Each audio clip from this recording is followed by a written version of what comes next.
Bonjour, dans ce chapitre nous allons voir le développement des végétaux. Alors, pour résumer, un végétal va commencer la plupart du temps par une graine. On va voir qu'à l'intérieur d'une graine, il y a une mini-plante, un embryon. Et cet embryon va sortir de la graine, c'est ce qu'on appelle l'étape de la germination. Et pour qu'une graine germe, il lui faut de l'eau et de la chaleur, c'est tout. Il n'y a pas besoin de lumière, puisque la plupart du temps, ça germe dans la terre. Et c'est la raison pour laquelle elles vont germer, les graines, généralement au printemps. Une fois que la graine elle a germé, elle va puiser dans ses réserves nutritives et ensuite la plante va croître, elle va grandir. Et pour grandir, elle aura besoin cette fois-ci d'eau également, mais de sels minéraux en plus, de dioxyde de carbone qu'elle va trouver dans l'air et de lumière cette fois-ci pour avoir de l'énergie.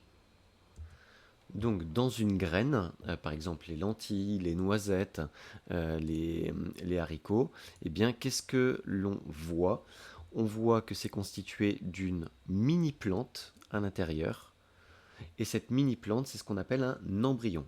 Et l'embryon est lui-même composé d'une future racine et de futures feuilles. Tout le reste de la graine, c'est des réserves nutritives pour nourrir la plante au tout début de sa vie.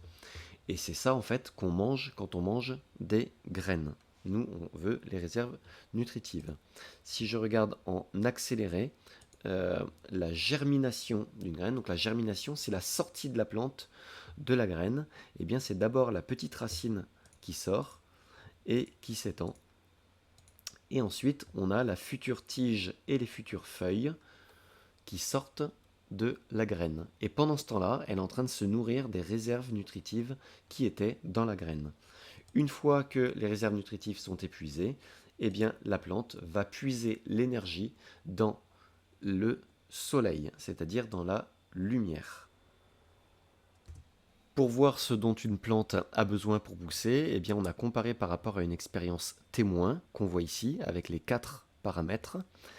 Et on a enlevé les sels minéraux, et quand on enlève les sels minéraux, on voit qu'elle pousse un petit peu moins que la plante témoin. Elle a donc besoin de sels minéraux pour pousser. En réalité, les sels minéraux, c'est ça qu'on trouve dans la terre. On va y revenir. Si on lui enlève l'eau, c'est le seul paramètre qu'on enlève, elle ne pousse plus. Donc elle a besoin d'eau pour pousser. Si on lui enlève la lumière, elle pousse un petit peu, mais elle jaunit et elle finira par faner.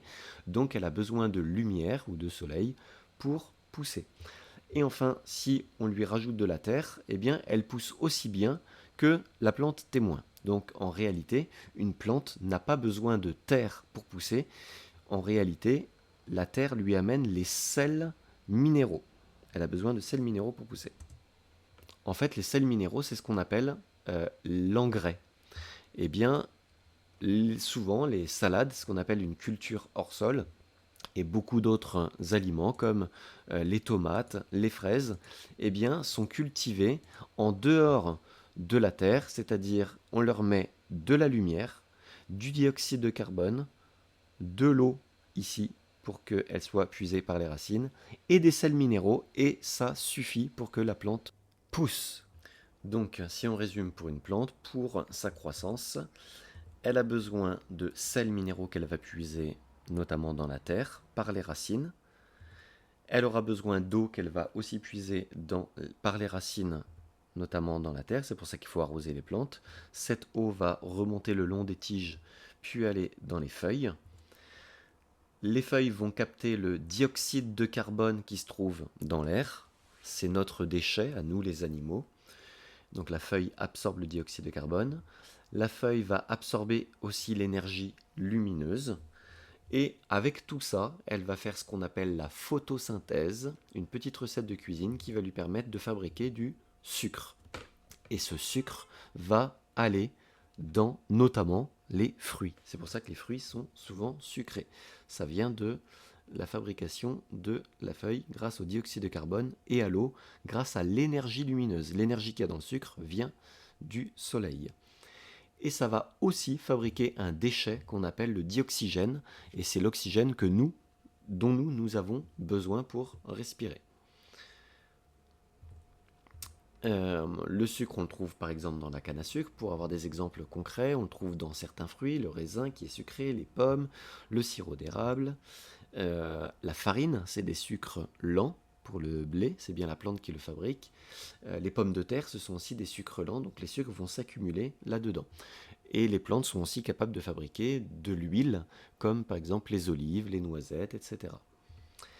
Et enfin, pour terminer, eh bien, on voit la différence entre la matière minérale et la matière organique. La matière organique, c'est tout ce qui est riche en énergie, tout ce qui peut brûler, en gros.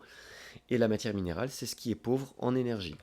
Donc, par exemple, la matière minérale, eh bien, ce sera l'eau, la roche, le dioxyde de carbone, la terre. Tout ça, c'est de la matière minérale. Elle ne peut pas brûler, elle est pauvre en énergie. Il n'y a pas d'énergie dedans. Eh bien, les plantes, elles n'ont besoin que de matière minérale, puisque l'énergie, elles la puisent dans le soleil.